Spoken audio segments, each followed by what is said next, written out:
Welcome to the George Fish School, a living legacy of collaboration, Julius Rosenwald and Dr. Booker T. Washington. Our objective today for this event is to educate the George Fish School family and Fort Mill community about the legacy of the Rosenwald schools and include the education and support of prominent African Americans who attended Rosenwald schools or benefited from the Rosenwald Fund, which began with Booker T. Washington and Julius Rosenwald, as well as to celebrate the George Fish School alumni and the George Fish School community. Okay, so we're going to begin with our procedures. First, I'm going to have our panelists give a 2-minute introduction of themselves and their expertise on the subject matter.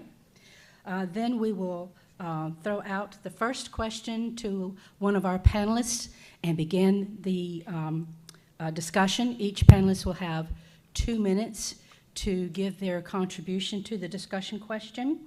We have 3 areas, Rosenwald and Washington, school building and curriculum, and the George Fish School experience. And then we will close with a question for each of the panelists. So if we will begin with Becca, if you will go ahead and begin your presentation, your 2-minute remarks. Yeah, absolutely. My name is Rebecca Studer. I go by Becca. If you recognize me, it's because I was the girl narrating the video. I am a junior at Clemson University, majoring in marketing and management, and I am incredibly passionate about amplifying historically silenced voices. So I started working on this project my sophomore year of high school, and it has continued until now, and it has offered me the most amazing community of people and the opportunity to interact and hear stories that I never would have if I hadn't gotten involved with the George Fish community. So thank you for allowing me to be here. Thank you for allowing me to share the George Fish story, and I'm excited to answer y'all's questions. Cora? Hello, my name is Cora Dunlap Lyles, and I'm originally from Fort Mill, and I attended George Fish School during kindergarten and first grade, and then moved over to Carruthers prior to the integration, and went to A.O. Jones and then back to Fort Mill Junior High. And so my participation in this project, I'm a part of the committee that sought to get the marker installed, and one of the ways that came about was after the George Fish alumni reunion, I talked to my Uncle Rudy, and we did research and discovered that it was a Rosenwald school. And so then we said, well, why don't we see about getting a historical marker in place? And that's where it all began. So I worked with him and then our committee, including Dr. Epps and the Fort Mill History Museum, to get it sponsored and in place. Thank you. Stephanie? Hi, I'm Stephanie Deutsch. I live in Washington, D.C., and I loved in the film, at the end of the film, when one of the participants talked about being a lifelong learner, because I think of myself as a lifelong learner. After going to college, majoring in Russian studies, which was the thing in the late 60s, I stayed home with my children. I have 3 children, and I did all the being on committees at school and driving to soccer practice and doing all that. And as they grew older, I started writing for a local neighborhood newspaper, doing book reviews, and I decided I grew up reading biographies. It was my favorite thing to read, and I decided I wanted to write a biography, and you probably read that my husband is a great-grandson of Julius Rosenwald, and one of his cousins suggested that I write about Rosenwald, and I initially thought, well, I don't know, a president of Sears, businessman? I'm not sure that's very interesting. When I started doing the research, I discovered that there was a whole piece of history that I didn't know. I certainly knew the name Booker T. Washington, but I did not know the history. And it was just my good fortune that at the time I was beginning to write my book was just the time when the schools were beginning to be recognized. The National Trust for Historic Preservation named the schools to the most endangered 11 sites in America in 2002. And so I was just at the right time to kind of catch that enthusiasm. And so my book came out in 2010, And I refer to it as the gift that keeps on giving because it brings me experiences like this. So I'm happy to be here. Thank you. John? Hello, I'm John Sanders. I was born and raised here in Fort Mill, and I went to George Fish School, and I'm a graduate of 1964. And one major accomplishment that happened here was the erection of the monument for George Fish School. By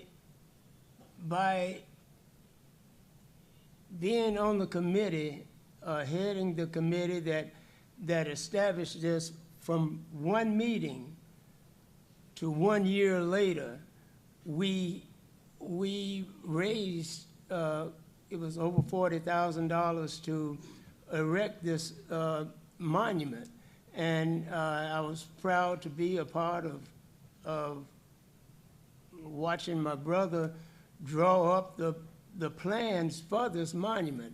And remember, if we didn't know any history about George Fish, because we were students and we enjoyed school, but learning about George Fish, now we know who the school was named after, George Fish, and and also we found out it was a Rosenwald school. While going to school, we didn't know what a Rosenwald school was, but we found out we were probably in one of the best built schools of a Rosenwald school because it was bricked.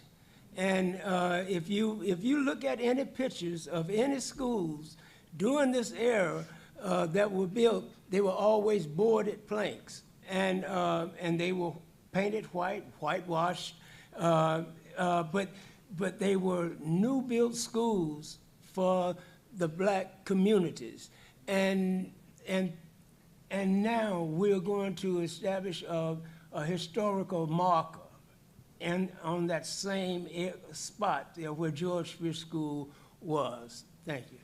Thank you, John. Haley?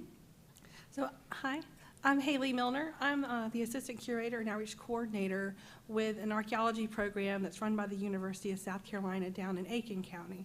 But for the past 14 years, I have worked with Rosenwald schools here in South Carolina in some way, shape, or form, ever since I was a grad student at University of South Carolina. But in 2018, Anne asked me, as part of the Confederation of South Carolina Local Historical Societies Landmark Conference, of which I'm on the board and Anne was too at the time, she asked me to present on the George Fish School, knowing that I had an interest and background in researching. And I'm so glad she did, because honestly, this school, the alumni and the community around it are probably one of the best that I have experienced and had the chance to talk with and interact with in my years of working with Rosenwald schools. So it is a pretty remarkable school. So that's what I'm here for. Thank you, Haley. Haley is the one that taught me about Rosenwald schools, by the way. I had never heard of it either until she did a presentation on it at one of our conferences. Thank all of you. I do want to say one more thing. My favorite thing about Sears and Roebuck whenever I was a little girl was the candy counter. Okay, so our first segment, Washington and Rosenwald. Stephanie, in the last video that we saw, we heard that Julius Rosenwald was in large part responsible for the education of African American children in the South. Why was he interested in the education of Southern African American children? Well, that's a great question. Julius Rosenwald was growing up in the years, or Julius Rosenwald came to maturity in years when Jews in America were very conscious of what was going on in Europe. It was the anti-Semitism and the lack of opportunity that had caused his people, like his parents, to leave Germany and come to the States. And they were very aware of that. And then in 1908, just as Julius Rosenwald is adjusting to being suddenly a very, very wealthy man, there was a big race riot in Springfield, Illinois, which was where he had grown up. And he wasn't there at the time, but the story was on the front page of the paper for 3 days. And Rosenwald really began to equate the lack of opportunity and the racial animus that American blacks were experiencing with the anti-Semitism that people like his parents had experienced. And he also, I mention this again and again when I talk, he was a very practical man. And he really felt that a country that has a sizable minority of people who have no education, that's a disadvantage for the country. It's not only unfair to those people, but it doesn't work for the whole. And so I think it was really those two things that prompted him. But of course, the catalyst was meeting Booker T. Washington. I want to follow up with you on this.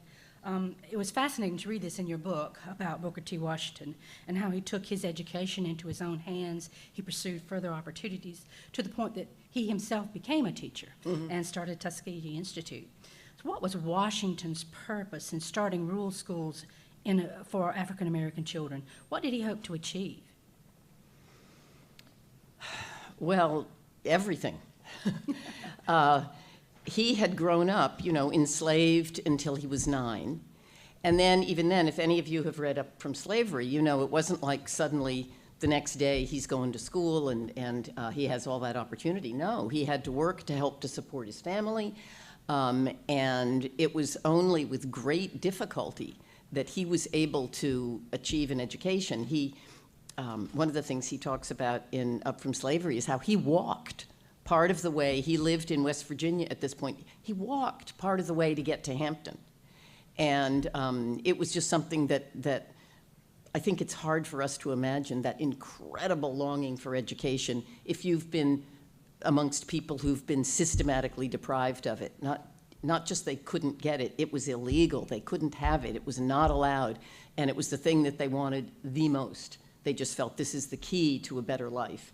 And Washington had that desire for himself, but he also felt it as a very significant, as this is what it's going to take for my people to move forward. Education is absolutely the non-negotiable first step.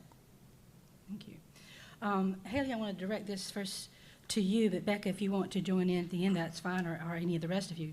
It's said that the partnership between Washington and Rosenwald in creating schools for African American children in the South was very impactful for the whole nation. Why was this partnership so significant, Haley? Well, there had been a lot of philanthropic ventures for African American education, like the Jeans Teachers. That was a big one. I think this one just hit at the time of a big school reform movement across the United States, and at a time when I think it was becoming exceptionally evident that Black education was just not well thought of. It was not funded. It wasn't publicly funded. It was left to the Black communities to put for themselves, and a lot of these children, they were in basically shacks. Their schools were, sometimes barns, people's homes. And I think the partnership with Rosenwald and Washington, just at the time, it was just the right moment. These two powerhouses, they had this idea.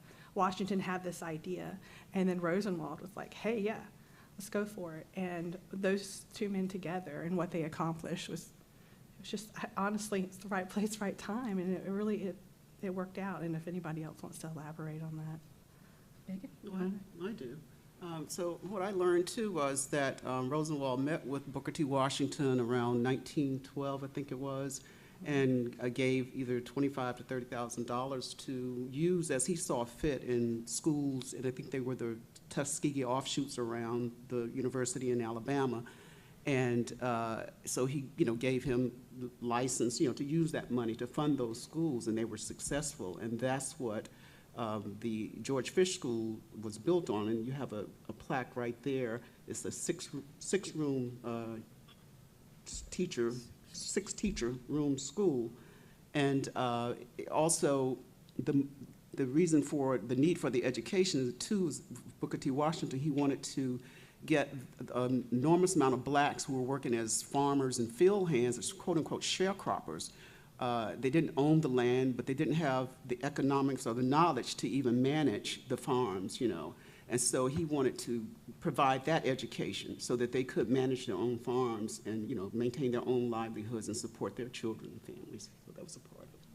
Anyone else want to make a comment? I just want to add one thing to that. I think that's a really important point that you raised, that Booker T. Washington, of course, was a big believer in education, but he also believed in practical education. And he used to sponsor at Tuskegee farmers' conferences where people could share knowledge about these newly emancipated people are learning how to farm themselves. And he was very, very conscious of the kind of information that they needed, not just the basic education, but especially agriculture, yeah. Did you want to add? Okay. Cora, you were the one that discovered it was a Rosenwald school through your research. How did you come about that? I mean, were you looking for Rosenwald schools, or how did you find that out? No, we were looking for information to you know, display about George Fish, and so I was speaking with Rudy. I was his assistant at the time, and so he said, well, you know, go see what you can find. And so we found, the first picture we found of the school was in the South Carolina Department of Archives and History. That was one of the later schools, and then I found the other picture in Fisk University, and so I wondered, well, what is the picture of George Fish School doing at Fisk University? You know, so that was the beginning of the research. So some of the documentation, I guess the Rosenwald documentation was held at Fisk. And so that was the beginning. So that was it. Okay. Mm-hmm. That is very interesting. I do want to ask a question. Did you find that the George Fish School at the Fisk level, it was called something else, wasn't it? It may have been labeled the Fort Mill Mill. Graded School, because it was listed as that in South Carolina's records as well, as the Fort Mill Graded School. Many prominent African Americans either attended Rosenwald schools or benefited from the Rosenwald Fund, including Dr. Maya Angelou, as we saw in the film, James Baldwin, Congressman John Lewis, artist Elizabeth Catlin, Dr. Charles Drew, Langston Hughes, artist Jacob Lawrence, photographer Jordan Parks, artist Augustus Savage, W.E.B. Du Bois, and many more. Why do we not know about these schools? Like you say, even at Fisk University, it wasn't labeled Rosenwald schools. Hey, why do you think that was? I think, like so many things with African American history, it's not really a long, you know, it takes a while for people to realize, like the general public, you know, the value in it, and it really takes a lot of people banding together going, hey, our history matters too, and we have this thing that matters. And I think really the Rosenwald story, as far as people discovering it, so to speak, I think that really starts in the 90s, and it just kind of slowly builds force until you have the early 2000s, then you have the National Trust for Historic Preservation. They, with the Rosenwald Initiative, bringing more light, and I think just people became more aware. Your communities, you've always known about these schools. It's just now sort of starting to trickle down to graduate student level, you know, where we're getting projects, that sort of thing. So I don't really, maybe other people can speak to the why they think. I just, still not quite. Well, I have a couple of things to say about that, but first I just want to make clear, there were two different Rosenwald programs that were sort of profiled in that film. One was the schools, which was huge, and which the statistic that's often given is that 1/3 of the African American kids in the South in the 30s and 40s and 50s went through Rosenwald schools. But the other was the Rosenwald Fellows, which was a program between 1928 and 1948 that gave individual fellowships, living expenses for 1 year or 2 years or 3 years, to a huge range of artists, writers, academics. And so James Baldwin, Jacob Lawrence, all those people, they didn't go to Rosenwald schools. They were Rosenwald Fellows. And it's a fascinating part of the Rosenwald story.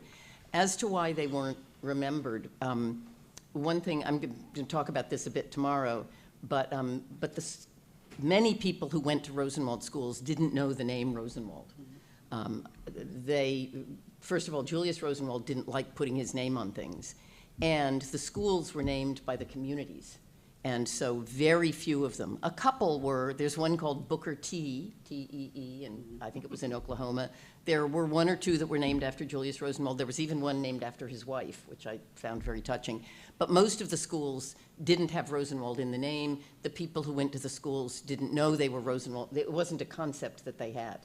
So it takes going back into the records and finding the history of the schools to recover that connection. I want to follow up with you on the Rosenwald Fund in the schools here. In Fort Mill, the black community gave $240 towards the building of George Fish. The white community contributed $100, and the town itself $10,360. The Rosenwald Fund gave $1,500. Why did Rosenwald require a partnership between the African American community, the white school board, before he would commit to build a school? Well, that was part of his philosophy. He felt that philanthropy should not be a top-down thing. I can't tell you what you want, but if I ask you what you want, maybe I can help you get it. And that was very much his philosophy. And also, and again, this is something I'm going to say tomorrow, but I think he was I think the way Booker T. Washington hooked him, really, was by saying, look, in these communities, these people don't have very much, but what they have, they're willing to donate to create a school. That's how much they want a school. They're not wealthy people, but they want schools and they're prepared to participate. And I think that really captured Rosenwald. That was the kind of philanthropy he wanted to do. Yeah, I read that that was like the sort of the first matching grants. Matching grant. Yeah, that was very much in his. Yeah, that we really like to use those even today. Haley, what was so special about the Rosenwald School building? It was a school building. Yes. So I think I actually have. Okay. She has some slides, I think. Are they Yeah, good? it's getting Oh, they're chilly in good. here. Oh, it's on that one. Okay. Okay. So this is an image from a community school plan bulletin published in the 1920s, showing the ideal location for a schoolhouse. So their idea, Rosenwald and Washington's idea for better schoolhouses, really echoed one of the tenets of the early 20th century progressive school reform. So the way a school was designed was thought to be just as important as classroom materials and the expertise of the teacher. So functional plans that incorporated improved sanitation, lighting, and ventilation would form the design foundation of a lot of the Rosenwald schools. So Rosenwald schools are special because Rosenwald and Washington sought to improve education and community life for those communities who received a Rosenwald school. And so while there were exceptions, I think I mentioned before, many African, especially rural African American schools, they were veritable shacks. I mean, they were, that's one, that's two. I mean, these are all from Fisk University, from the Rosenwald database, and they are all of South Carolina schools before that location got a Rosenwald school. So Rosenwald schools, they helped improve the education by providing comfortable and functional school building, a comfortable and functional school building. Washington's Tuskegee schools were practical designs that focused on the educational and vocational purpose of the building. Students could learn in an atmosphere that was more conducive to learning. Later, the community school plans, they retained these elements, but brought in a more architecturally polished and aesthetic based around a model community schoolhouse ideal. So they really improved community life by designing schools in a way that incorporated both school and public events. So another way that these schools were so special is that they weren't just schools. They were the center of the community. And it's an idea that certainly took root, as we can see by the special relationship that a lot of the alumni have with their Rosenwald schools. Haley, who were the architects for these plans and models? So the community school plans, which are after the 1920s, those are Franklin Dressler And remind me of the other one. Do you recall the other one? No. Or is it just Dressler? Well, Dressler was Franklin Dressler was the big head. So he was the main architect of the community school plan designs. And I think that's it for my slides. Okay. Well, Becca, you talked about these in your documentary. What are the key elements in the schoolhouse design? The physical environment itself, and what was the intent behind those designs? Right, absolutely. So kind of as Haley just touched on, some of those main factors were things that made them comfortable. Obviously ventilation, lighting. Lighting was a big one. Another thing that we really touched on in the documentary, a lot of you are familiar with, the gymnasium. That was so foundational in creating that signature George Fish school. I mean, even people who didn't attend the school but only knew of it knew about the gymnasium and how high quality that was. It was one of the, as said in the documentary, it was one of the best gymnasiums in the state. One more kind of element is the fact that it was made of brick. A lot of the other schools were mostly like not shacks, but they were made of wood. This one was made of brick, so as to keep the school a comfortable temperature, which definitely helped a lot in increasing that comfort level for students. Well, talk a little bit too about the curriculum. You mentioned some of those aspects of the school. Oh, absolutely. Yes, the curriculum as well. The George Fish School offered a ton of opportunities in terms of allowing students to get involved. They had clubs like the 4-H club, Glee club. They had home economics club. They had sports. They had baseball. They had a marching band. They offered all the opportunities that other schools, comparable schools like Fort Mill High School would have offered, which was really fundamentally very empowering for those students, from what I gathered when I was speaking to them and interviewing them. And then in terms of the curriculum, as stated in the documentary, it went from 1st through 12th grade. So a lot of the students were there from the time they were 6 years old till graduation at 18. And a lot of those teachers were very impactful to a lot of those students. They were able to really communicate the community values, those family values, as they were such a close-knit community, which was really special and a factor that I think we lose a little bit from schools today, as it's more spread out, and the teachers don't have the opportunity to really get to know their students in that way. So, John, you are a George Fish School alumna.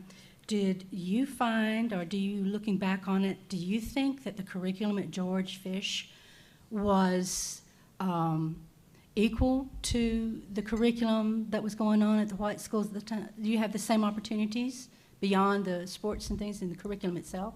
The curriculum that we had was the basic curriculum, and to say that I knew that what we had was inferior, I don't know what the white schools had, but I know that the books that they used were passed down to us. During the time I was there, one thing we didn't have typing, we didn't have foreign language. So that was a disadvantage.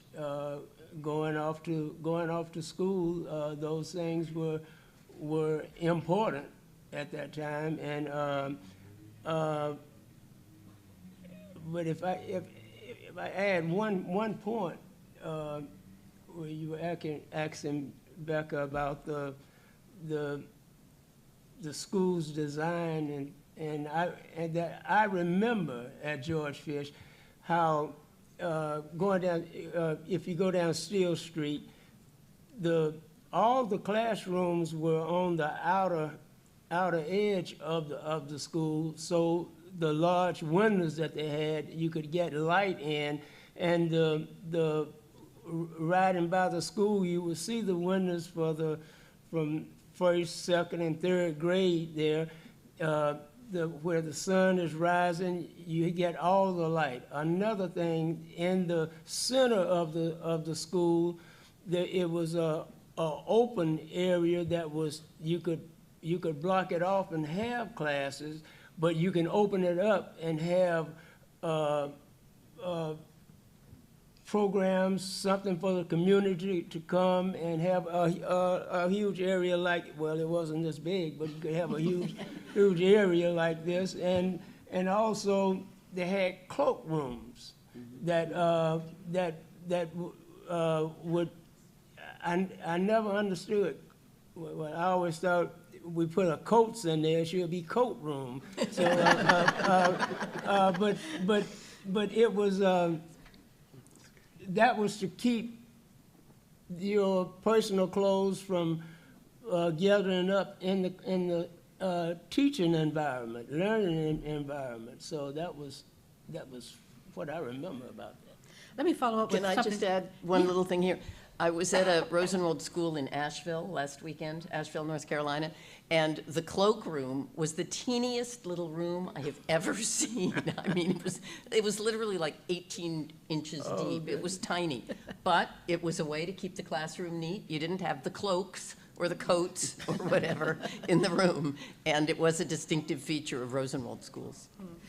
John, I wanted to follow up with something that you said, that it was used for the community. Was George Fish have a lot of community events at the school that were open to just, I mean, the general public or your Paradise community? Or? I'm glad you asked. Our parents, the community, they felt involved, and they took the worry. We didn't have to worry about other parents coming, other parents in the community coming to our programs, our choirs singing, and different things of even the May Day programs, and the acting that we had, plays. It was a festival fun for the whole community, and the community showed up. PTA, the parents were officers in it. They were connected, and that was very important to us. They kept it peaceful for us there. Sounds like it was a very, I'm jealous. Stephanie, you wrote in your book that not all African Americans approved Booker T. Washington's educational plans, and that W.E.B. Du Bois was one of his major critics. Can you address that for us? This comes up almost every time I talk, and honestly, I see the two men as complementary rather than,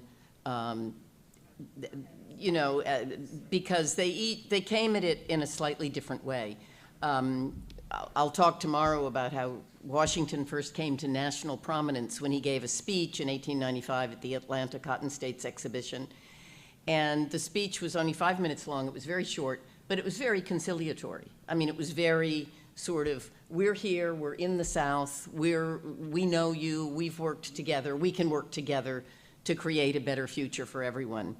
Du Bois later called that speech the Atlanta Compromise, because one of the things Washington said was, in things that are purely social, you all remember this?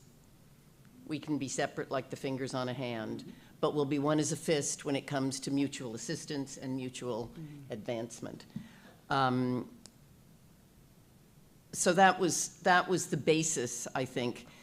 People also felt that Washington did not really want higher education for African Americans. I think that wasn't true at all. He simply thought, you've got a lot of people with no tradition of education, we've got to get them the basics. That's the essential thing. And that needs to be as widespread as possible and as rigorous as possible. And his own children went to university. I read an interview late in his life where someone said to him, "Do you foresee a day when there will be an African-American president?" And I was reading this, in like 2008, and he said, "Yes, I do." And I think Du Bois was very political. Du Bois was very focused on political action. And really, to have political action, you've got to have an educated citizenry who can understand what they're doing and do it. So I think you needed both. That's my take on it. It's chicken or the egg, I guess. Yeah, you can't have one without the other. Right, right. In thinking about that further, you have all these wonderful people who were recipients of the Rosenwald scholarships and these schools that educated these thousands of African American children in the South. And they too rose to prominence and became congressmen and local councilmen and doctors and lawyers. Why, how could that have made such an impact in such a short period of time? It was only like 30 or 40 years that these schools existed. That's basically one generation. And yet it was such an impactful thing for our nation's history and culture. Well, I think there was just a huge thirst among the African-American communities. The emphasis that the energy that they brought to this was tremendous. And you all know that better than I do. I mean, that was the propelling, that was the energy that propelled this whole thing. And I think tremendous credit goes to the African Americans who made this happen. Julius Rosenwald did not make this happen. They made it happen. Let's move on now to the George Fish School experience. Becca, in your interviews with the alumni, they use words like respect, discipline, proud, passion, nurturing, safe, and close-knit. And then you talk with them about the transitions. Did you get the feeling they still felt the same way in the new school environment? That's a good question. I would say probably not so much. I think that George Fish was built on a foundation of those things that you were saying: respect, dignity. What was the other thing? Passion, nurturing. And it was centered around a community. George Fish was the community. And when you disperse a community, you disperse its values too. You send those off. And I do think in meeting those alumni, some of them I'm looking at now,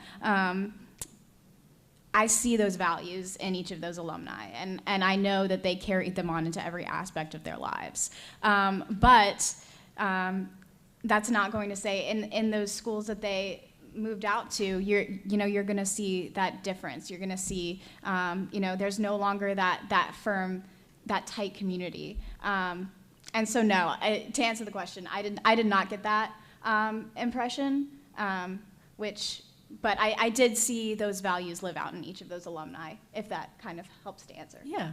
Well, I would like to answer that. We have an expert here. So, so when we left George Fish and we went over to Carruthers, and I remember being the only black person in my class for probably a couple of years, and I got a good education. I made A's, I did well, but I did not get that sense of someone truly interested in me as a person. It's like I was in the classroom, I had to pay attention, I had to make sure I did my homework, and fortunately I had my sister when I got home, so I did well, but I did not get that sense of focus on me as a person. Mm-hmm. It's like you're here, you're gonna get taught, but I didn't get that connection with the teachers at that school, so I just have to say that. Can I add one thing?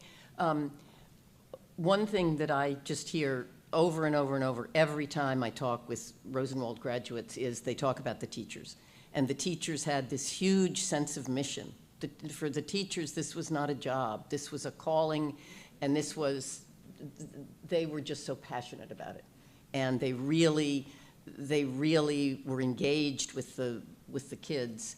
And I heard one person say, when I went to the integrated school, the teacher was nice, but she wasn't maternal. The teacher at my Rosenwald school was maternal. They were tough, but they were incredibly warm and they were incredibly engaged. And another thing that was interesting about them was that sometimes they lived in the community. They maybe they lived somewhere else, but during the week they lived in the community because transportation was difficult or whatever. And so they really got to know the families, and they really got to know the children that they were working with. John, in the documentary that Becca did, a couple of the alumni said the teachers prepared you for the transition to an integrated school. Can you talk to how they prepared you? I mean, what did anything special that you learned, or was it just the way they communicated with you?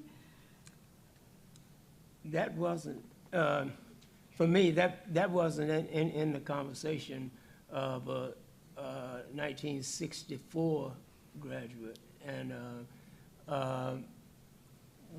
it was still George Fish, and we didn't right at that moment we weren't talking about Integration. Transition into the white schools at that time. Do you feel like, were your children in the schools at that time? I mean, in the video, it says something about you felt like you had to accomplish more, you had to try harder. That was life. That was I get you. That was life, and speaking of the students that went there, I think Fort Mill missed out on one of the greatest assets of the graduates of George Fish, those that went off and they were successful in the education. They were successful in other forms of work and accomplishments. But after they graduated, after they left Fort Mill, there was nothing in Fort Mill for them to come back to. I just noticed one of the graduates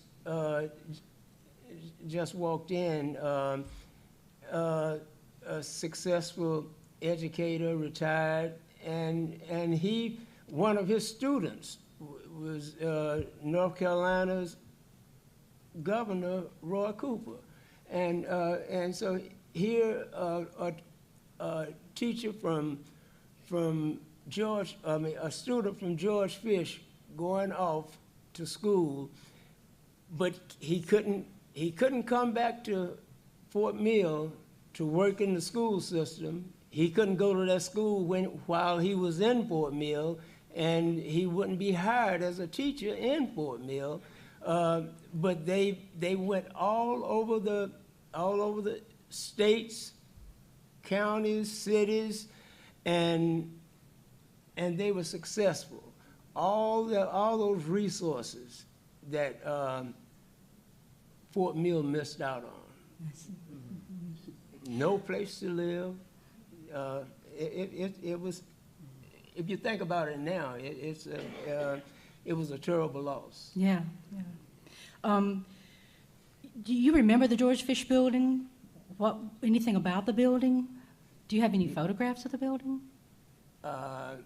No, only the ones that's been posted, and looking at the research.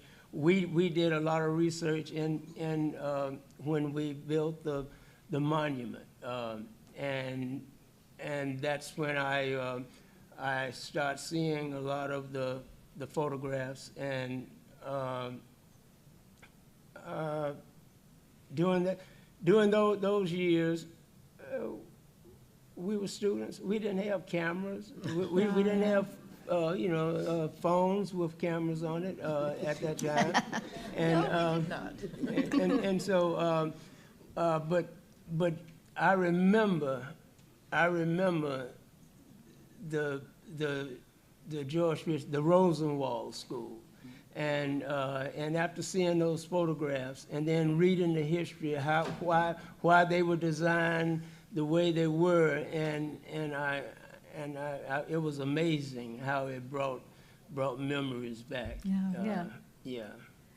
And I wanted to add, so we don't really have any photos, but we do have some of the pictures that we've scanned from the yearbooks Oh, okay. that show like the inside of the home ec class, the industrial arts. So we have those pictures, and those are things that we're trying to preserve. That's great. I was to say, if anyone has anything like that that they want to share with the Fort Mill History Museum or the committee, I'm sure everyone would love to have those. Mr. Mack bought the building from the school district in the mid-'80s, 1986, something like that. Then he sold it to Duke Energy.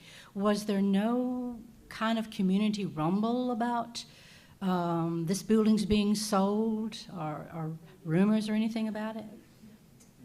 No? We heard nothing, and I wasn't here then. Oh, you weren't. And when I did come back, I was driving by the area and Milner, I said, well, what happened to the building? And I heard that it was demolished and it was sold to Duke Energy. And also, I said, if I could get one brick for a memory, when they cleaned it up, It was nothing. No bricks, no mortar, anything that gave a sign that it was a school there. Well, we know all about the destruction of the records from the documentary. And maybe Cora and you would like to speak to what's the significance of that destruction? As an archivist, I mean, my jaw dropped. I know there's a State Records Act that my jaw dropped. Well, from what I've been learning here lately, we've been posting some pictures online. We realized there were a lot of families that came through George Fish. There's so many names, so many families that this community will never know. They would never know that these people lived here, that they went to school, they had families. They would never know anything about them, and know that they did contribute to this town, to help build this town. So that's part of the significance there, I think. And so we aim to do something about that. I just have to say that. I don't have any particulars to share right now, but we plan to do something to make sure that these people are not forgotten. Any other comments on that? Well, then let's move to our closing remarks. My question is the same to each of you. Because of the significance that we've learned about of the Rosenwald schools and their impact on our cultural history as an American, ask this question. Should these structures be saved, and why or why not? Haley, do you want to take the first question? Sure. They should absolutely be saved. I do have a background in preservation, and a lot of examples of the loss of Rosenwald schools is the George Fish story. It's just they're gone before the community can react, which is my big point. If you're going to save these schools, the community is really the biggest powerhouse behind saving them. And sure, we can't save everything. I do know that. But Rosenwald schools are very special in that their significance to African American and educational history in the United States has been recognized by the National Trust, for the National Register of Historic Places. So many schools in the past 20 years have been listed as great, significant examples. So yes, these structures should be saved. And any of you guys do have them in your communities. Education on what they are, their importance, how to save them. Research your state archives. Our state archives are incredible. Go in there and tell them what you want to do. There are a lot of resources. There's FISC database that you can access the schools online. You can search them by state, county, school name, but do remember some of the schools are their name differently, like George Fish. That was actually very common, by the way. A lot of the schools have an official Rosenwald school name, but locally they are called something different. That was very common. So just knowing that going in, and just knowing how to look in your archives and finding information on the teachers, on the students, and you can sometimes find school rosters. I have had the opportunity of doing that, of finding a student who was in her 90s, finding her name listed in attendance on her school record as a 6-year-old, which was fantastic. But just knowing your resources and your community support, that is really how we save these schools. So yes, my answer is definitely these structures should be saved. John, you want to speak to that? I totally agree that the structure should be saved, and I have a feeling that there are a few people in here right now feel like they have a hole in their heart because of what was snatched away and how it was quietly set up to disappear. And but we have the granite monument down there now, that we have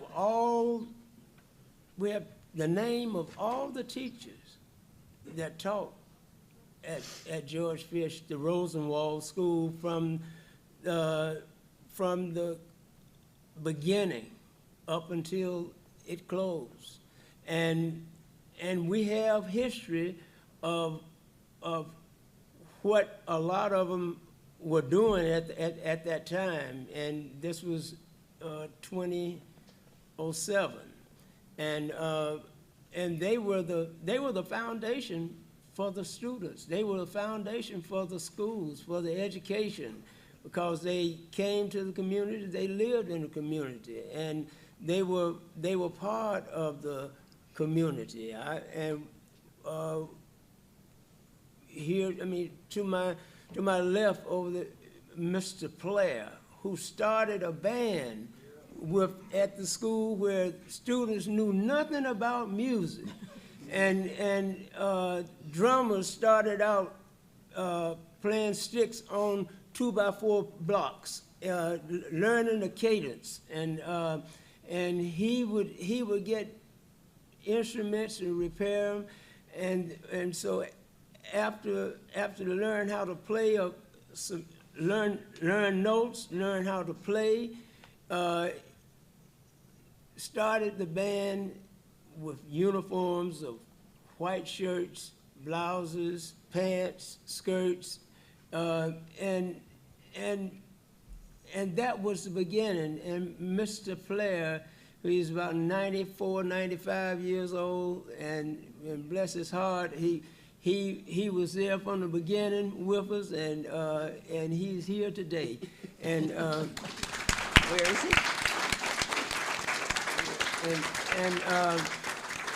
But it should be preserved anywhere. Rosenwald School, that is special. Well, obviously, yes, I agree. And one of the things that's interested me is how powerful the experience of going to these schools has been. Just being in the place helps me understand. I always remember several years ago, I went to a school in Kentucky called Sadieville. It's in a very small town. The mayor of the town took me and took me to the school. It was a really cold day, and it hadn't been gussied up. The school was just kind of like the way it was with the last day they had classes there. And I just had this powerful feeling of, oh my gosh, this is what it was like for the kids until the room warmed up. And you often hear them talk about how they brought sticks from home to feed into the pot-bellied stove, and not so much at your school because it was bigger, but so yes, I think these schools should be preserved. They tell a powerful story. One thing that you all may not know is that there is currently a campaign to create a Julius Rosenwald and Rosenwald Schools National Historical Site. And if this happens, it would have a headquarters in Chicago, because that's where Rosenwald lived, and that's where Sears was. And then there would be sites in several states. And government moves slowly, you might have noticed. But legislation has passed creating a feasibility study for this park. If it happens, it will be the first National Park Service site to commemorate a Jewish American. So I think that's significant. And it wouldn't be able to preserve all the schools, but one thing that those of us who are involved with it are hoping is that it might lead to the creation of some kind of network where the schools could all be connected and could all sort of feed information to each other, and people who are curious about it could find out more information. Well, yes, and so I do think that the history of an important place should be preserved, and especially one that's been important to a community. So I'm a history fan, genealogy fan, so I study and write and read and learn about people, and so I definitely agree. Yeah, so resoundingly, yes, I think these structures should be preserved as much as we can, as much as we have the resources and ability to preserve these structures. I think what happened here in Fort Mill was absolutely atrocious and shouldn't happen to any other community. I think that the destruction of not only the building but of the records, that caused obviously harm that has lasted from the 80s up until now, 40 years later. Yes, it's an important part of our history. It's an important part of something we need to acknowledge as Americans. And it's not something that we should try to cover up or hide in any way. It's something that we need to recognize, and we need to honor the people who came through that system and have obviously succeeded and done very well for themselves. So. And I want to add that the Rosenwald School story is not just an African-American cultural and history story. It's American story. It's a Southern story. It's a Northern story, and it's our story. It's our story. So true.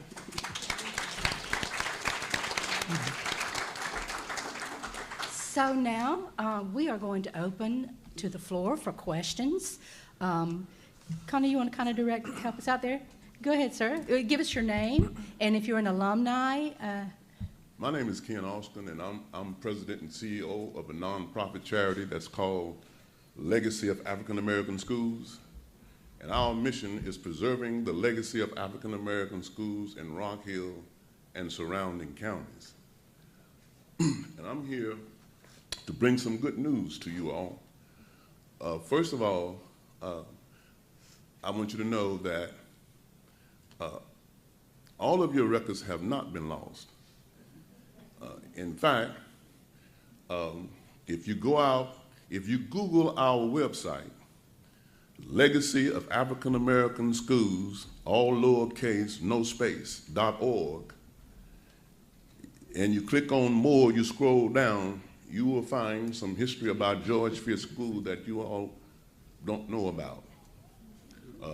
There's information that I was able to obtain from a microfilm from York County Library in Columbia, South Carolina, that has the graduation classes out there, has the students that won honors. George Fish also played basketball with Jefferson High School. Right. All Jefferson High School yearbooks are on our website. All Emmett Scott High School yearbooks are on our website. And I would like to say, unless you all want to reinvent the wheel, for those of you who have yearbooks, if you find a way to get them to us, we can put them on our website. And there's information out there. I don't want to, say a whole lot right now, but in any case, if we can partner with George Fish, then we can continue to complete our mission. There were 20 Rosenwald schools in York County. The first one that was built was Emmett Scott High School. I'm the product of two Rosenwald schools. West End Elementary School in Rock Hill was the second Rosenwald school built in Rock Hill. Emmett Scott was the first, 1920. It opened, closed 1970. West End opened the same year that George Fish opened. Now, West End went from first to third grade for a few years. Emmett Scott, which was different from George Fish, went from first grade to 11th grade. Didn't have 12th grade when it first opened. There is one thing I can say. I would hope that you all would find some connection with your school colors, blue and gold, Emmett Scott High School colors. Yep. Okay, and so another thing I would like for you all to do when you go to the website, I will leave some of my business cards up here on the desk, but you click on events. We're having our first annual Legacy of African American School reunion in Rock Hill starting on Thursday, this Thursday, October the 13th. We are showing or displaying Emmett Scott High School memorabilia at the Louise Pettis Archives and Special Collections library there on Cherry Road. So I thank you all. I hope that some of you all will reach out to us. When you talk about saving Rosenwald schools, I hope that you are serious about that, because the events that we're having this week are to raise money to buy a historical marker that we had gotten approved for the Crawford School. You will see the Crawford School on our website. After we get the historical marker, that school is still standing, but it's leaning. Okay? And so the chance to save it is now. Okay. Thank you. Thank you. All right, thanks. Okay, if you will give us your name and your affiliation. Yes, my name is Gwen Shannon, and I'm really excited to be here. My cousin Libby and my cousin Ruth was part of the documentary. I'm from Camden, South Carolina, and my neighbor and I came up to see the documentary, but also because we have unearthed a Rosenwald school. One of our elders, during the integration period, had taken the school that was going to be torn down and moved it down to his property. Oh my God. So we have a physical building with furniture in it. Wow. And we are a 501c3 organization, so we're getting things ready. Our executive director broke his leg and he wasn't able to come. But I'd like to get the information from you guys. And if you would share with us, you have a website? no, we don't have a website.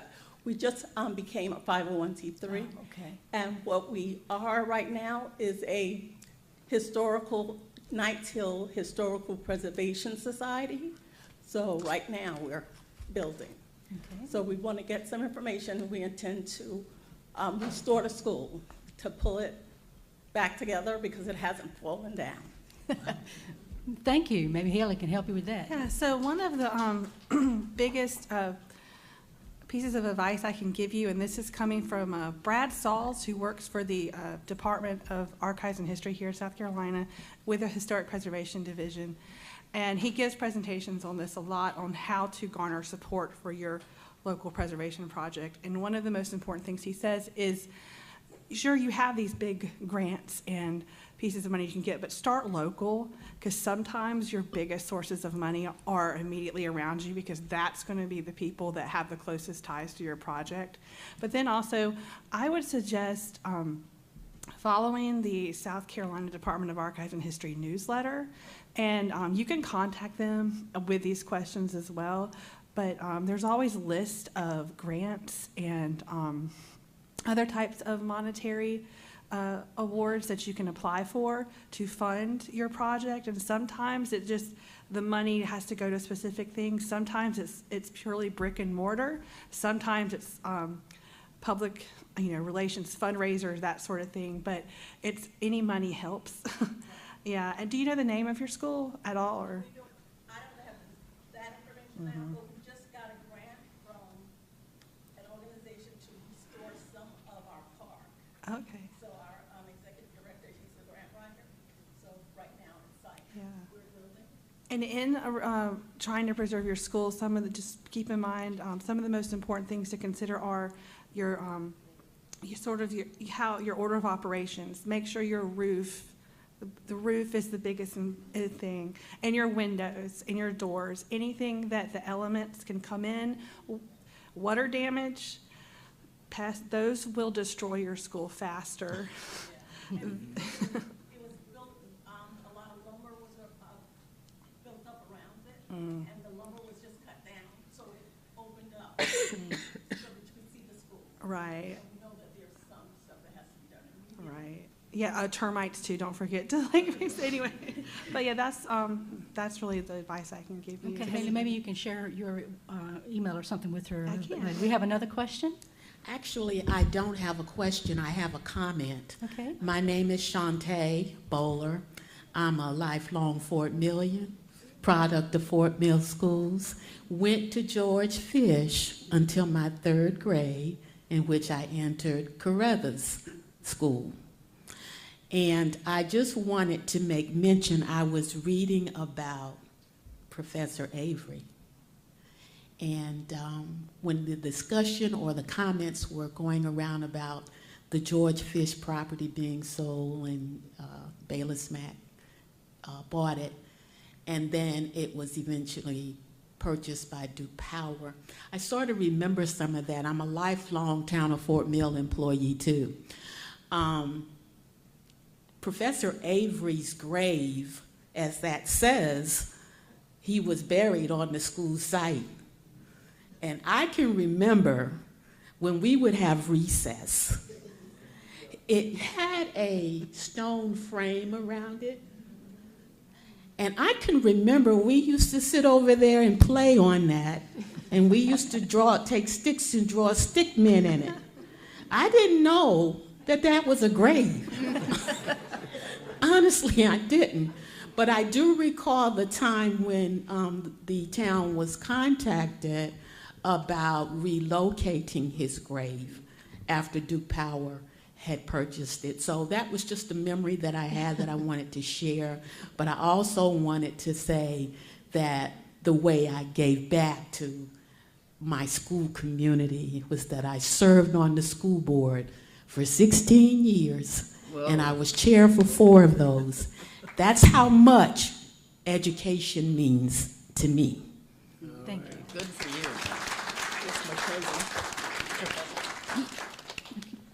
And lastly, I think I'm standing between y'all and some fried chicken this evening. So I'm going to be quick. With regards, my name is Weldon Harris. I'm a alumni of George Fish. I went there for 1 year in 77, 78 at that time, and I remember a lot of memories. By the time Shantae, when I came along, that grave was in a fence, and we kind of knew it was a grave. But anyway, I want to thank everyone for all the hard work they're doing and have done and continue to do. But I would tell you, Cora, Connie, and Rudy, your education has continued to inform me. I'm a life learner. And February 2021, I live in Loudoun County, Virginia, just outside of D.C. And for their Black History Month, they had a big special on Rosenwald schools in Northern Virginia. So I want to know, everyone, a lot of people, 5,000 schools, those remnants are out there, and people are still recognizing and remembering Mr. Rosenwald for all this hard work. And then lastly, I want y'all to understand, set in place and time relationship who Weldon Harris is. Shantae is my baby niece.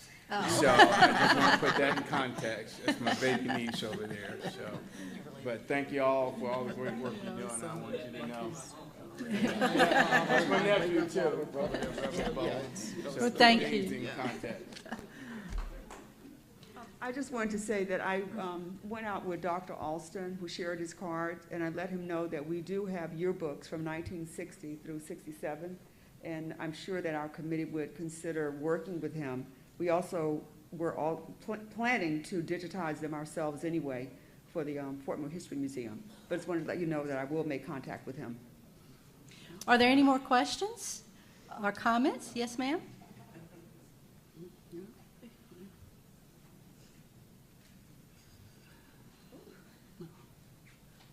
My name is Patricia Young, and I am a graduate of George Fish High School, 1966. And my concern right now, and I like to say positive comments, I've learned quite a lot from what I've heard today. But I have a comment here that someone in the committee could help me with. And the comment or the question could be, when I tried to go to the Bahamas, I tried to get a passport, but the problem was I was identified as an alien because there was no history of me even being in the school from the 1st to the 12th grade. It could not be found anywhere. And maybe somebody can tell me where this can be found, but I mean, I looked up dozens of places. I even had to end up having the governor to say that I could take a temporary passport to go take the vacation. I was told when the school was destroyed, that's what's my word for it, but when it was torn down, my cousin, my first cousin, EJ, was part of that. And he kept telling me that there were a lot of things that were being destroyed that bothered him, and that he was told that he had to destroy everything from the 1st grade to the 12th grade records. And that was probably why I did not find anything about myself. Fortunately, he did have a little sheet of paper that he gave me, and I think some other of the classmates that were part of 1966 class did get a little information from him. However, that wasn't enough for them to say that I was not an alien, and therefore I could not get that passport. But maybe someone in here who's done a lot of research can tell me where that information can be found, if it can be found, or was it really all destroyed when George Fish was destroyed? Okay, thank you. You don't think of a photograph from a yearbook, if there's one? I gave them that. I also gave them also a recognition that I was given in the 2nd grade for having perfect attendance for 2 years. That doesn't. That didn't hit it. It was like, no, we can't use that, but we will send it. Okay. This is Dr. Epps from Fort Mill School District. Do you want to come to the mic so that we can hear you? We checked on, of course, I wasn't. You weren't. I didn't throw anything personally, I can tell you that. I was a kid. We get the question all the time, and I've had several inquiries about student records.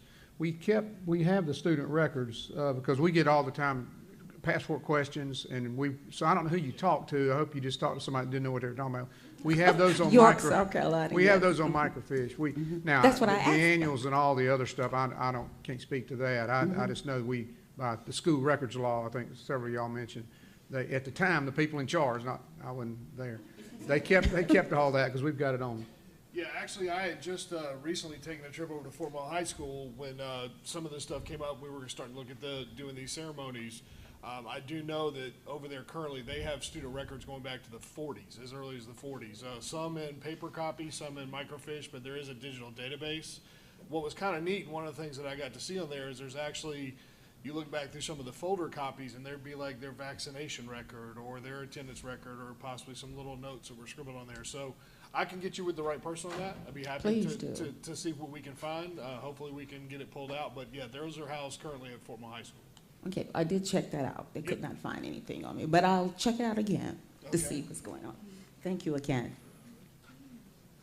Okay, thank you. Is there anyone else?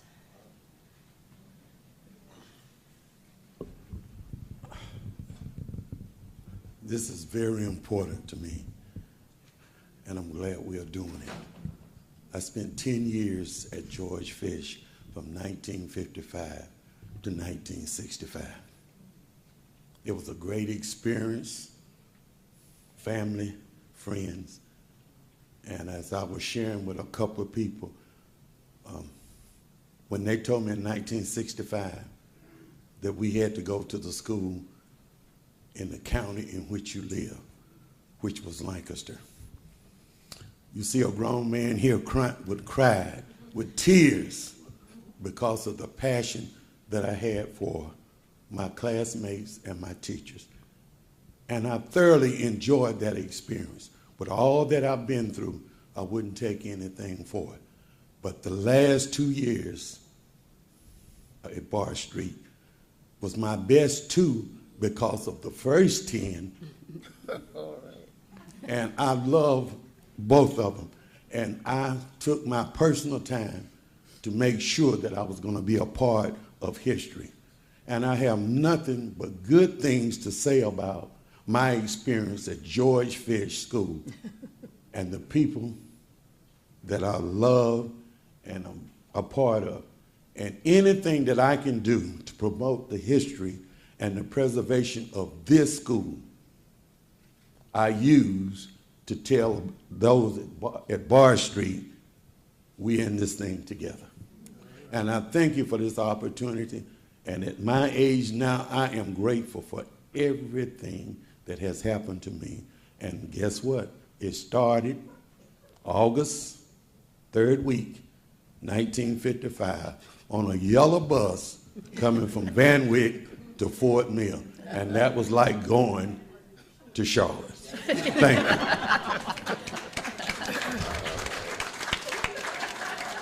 Okay, we have time for 1 or 2 more.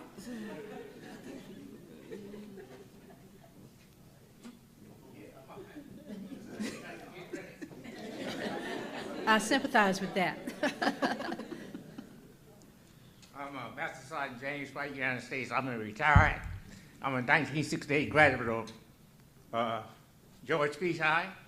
I was the last male to graduate on the road at George Fish because my name is White. And I was in the last class to graduate from George Fish High. And like Harvey, he was a class ahead of me. I enjoyed George Fish. I got a lot of beatings. Back in those days, you had to be disciplined. And they disciplined you. Every one of them. I tell you what, I think I got disciplined until about the 8th grade. That's when I moved from upstairs to downstairs. I tell you, I had a good time at George Fish, and I still enjoy the events that we have at George Fish. Thank you. Thank you. Thank you. Okay, was there anyone else? Okay, if not, then, oh, one more, okay. My name is Marion, and John knows my family. We stayed next door to each other. He taught me how to swim, me and my sister. But what I wanted to say is I have memories of the school. I can visualize what the school looked like. The tree that they cut down, the Atlas cedar, was one of my favorite trees. I like plants, so I remember the tree, how it looked. I remember the grave site when they had put the stone around the grave. And in my mind, I can see how we used to go around the front. We had a little ice cream area where Mr. White used to sell us ice cream. And you could go on down, go down some stairs. The library was there. It had a big space because it was like level drop off to get to the library. You could walk from the library back up into the building, back up some stairs. The gym was there. You could come out the gym, go up some more stairs, level, drop, level, up to the office. And these are the memories that I have. Yeah. And I just wanted to share that with y'all. Thank you. Appreciate it. One more? Can you speak to the mic, or you want to come here? Yeah, if I may. Mm-hmm. Yes, thank you. Thank you so much. Thank you. Yeah. Thank you. First thing I want to address the lady who just spoke. When you said Mr. White, who exactly are you talking about? Banks White. Oh, that White. Okay, I thought you might be talking about my grandfather. Simon White. Okay, Yeah, well, let me introduce myself. For those of you who are not familiar with me, my name is Arthur Brown. I am the grandson of Simon White, and I am the son of Leela White, who became Leela Brown. And, well, what I want to say is I'm glad I came to this event because I learned a lot about George Fish and about my relatives that I didn't know until today. And in fact, when I attended Fort Mill High School from 1972 to 1975 after we moved from New York, I did not realize that I was attending school with the last people who attended George Fish, many of whom I graduated with. You saw two of them in the documentary, Benny Pate and Sammy Watson, and there are several people sitting here today who I went to Fort Mill High School with. And, you know, I've learned so much about the depth and the history of the Rosenwald schools, of George Fish and Fort Mill, and I want to express my gratitude for being given the opportunity. I want to commend the people who organized this event for presenting the opportunity for us to learn about. And I just want to say that, you know, when you talk about black history, I don't see it as black history. It's American history. It's American history, and that's important because I'm sure some of you are aware of some so-called conservative types who are trying to erase us from the history books, who want to pretend that we call it critical race theory. Theory? Are you kidding me? Really? Look, I'm sure everyone here will say that the stories that are being relayed today, they ain't no daggone theory. They're real. And I'm glad to be among people who experienced them, who lived through it, and who made it possible for my generation to do better. And the revelations of this history, I'm sure, will provide more opportunities for those who come after us. And for that, I am very grateful. Thank you. Thank you. Okay, one more over here.